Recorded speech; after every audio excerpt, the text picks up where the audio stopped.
성형과 이 푸트 시술에 대한 상담을 진행을 하면서 이 턱에 보형물 수술을 받으신 분들을 굉장히 많이 뵀었어요. 사실 저도 보형물을 넣는 수술을 권유받았던 사람이었기 때문에 되게 고민을 많이 했죠. 이 필러가 다 녹고 나면 그때는 진짜 보형물을 넣어야 되나? 라는 고민도 많이 했는데, 근데 보형물을 넣은 수술을 받은 분들을 여러 분 뵀는데 이건 안 하는 게 낫겠다 라고 생각했던 이유가 몇 가지 있어요. 첫 번째, 어쨌거나 보형물은 내 얼굴 형태에 맞춰서 제작을 한다라고 해도 어쨌거나 자연스럽지 못해요. 턱이라는 게 사실 0.1cm, 0.2cm만 길어져도 사람의 인상이 확 달라지거든요. 그런데 이 보형물이라는 거는 아무리 예쁘게 만들고 내 얼굴형에 맞춰서 만들어진다라고 해도 정확한 위치에 제대로 자리 잡기가 쉽지 않아요. 그래서 턱 보형물을 넣은 분들의 얼굴을 딱 보면 왠지 모르게 주걱턱의 느낌이 나는 얼굴이 많아요. 왜냐? 이 턱 보형물이 정말 딱 원하는 위치에 붙어 있는 경우가 잘 없거든요. 얘도 살살 움직여요. 네. 그래서 어떻게 보면 이 얼굴, 중력의 힘에 의해서 자꾸 떨어지면서 턱이 점점 길어지는 현상이 생기게 되는 거죠.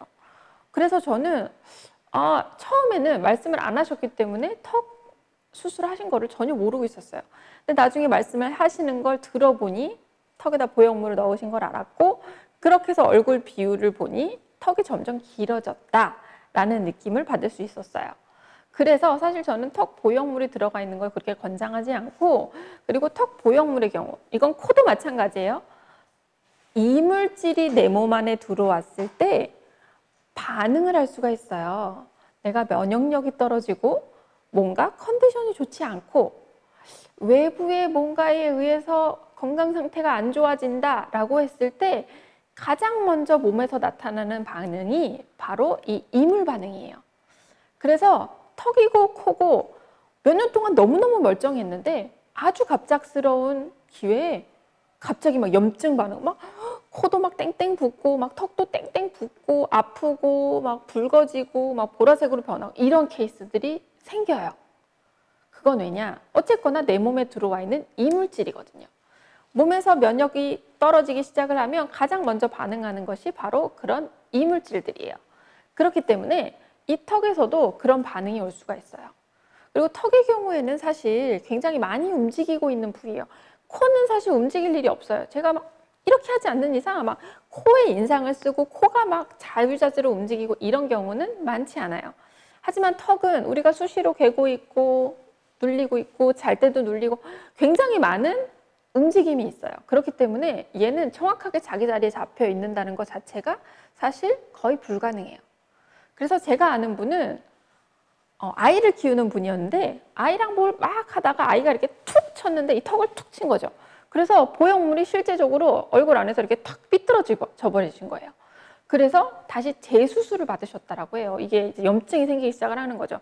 원래 있었던 자리에서 밀리게 되면 어쨌거나 몸에서는 굉장히 강한 반응을 하기 시작을 해요.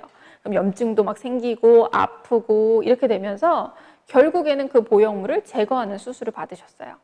그리고 나서 제거를 하고 나서도 이게 모두 얌전하게 가라앉을 때까지는 또 몇 개월의 시간이 필요해요.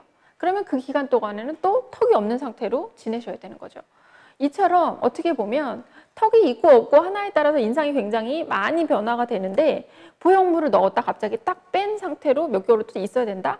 그러면 좀 부담스러우실 수 있어요. 저 같아도 좀 그럴 것 같아요. 그래서 사실 저는 보형물보다는 조금 더 손쉽게 하실 수 있는 이런 필러 시술을 조금 더 권장해 드리는 편이에요. 그런데 저처럼 정말 심각한 무턱의 경우에는 사실 병원에서 필러를 권장해 주진 않아요. 왜냐? 양도 많이 들어가게 되고 양이 많이 들어가게 되면 병원에서도 어쨌거나 필러도 몸속에서 생성되는 성분이긴 하지만 히알루론산 자체가 몸속에서 생성되는 성분이긴 하지만 그래도 뭔가 다른 형태로 들어와 있기 때문에 이물 반응이 아예 없다라고 말씀드릴 수는 없어요. 그래서 이렇게 많은 양이 들어가게 되면 조금 불안할 수 있고요. 그리고 필러라는 거는 사실 모양을 잡아서 만들어 놓기는 하지만 자꾸 이렇게 턱을 괴는 습관을 가지게 되면 당연히 필러도 눌리고 모양이 변하고 자리가 옮겨지고 이런 현상이 생기겠죠.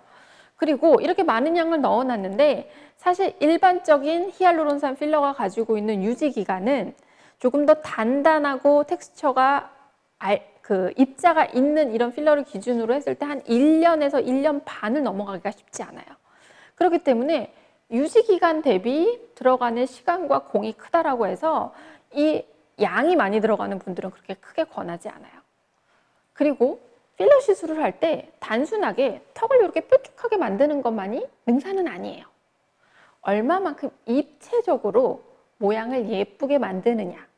요즘 막 이렇게 가끔 이렇게 TV나 이런 데 보면 정말 턱이 이렇게 되신 분들도 많이 보여요. 그런데 그건 사실 요즘 좀 유행하는 얼굴이라는 느낌이 들 수 있어요.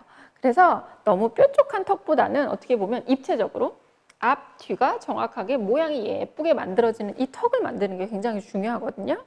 그래서 사실은 이 턱이건 코 시술이건 중요한 건 얼마만큼 시술자가 미적인 감각을 가지고 얼굴의 비율에 맞춰서 만들어줄 수 있느냐, 이게 사실 굉장히 중요해요.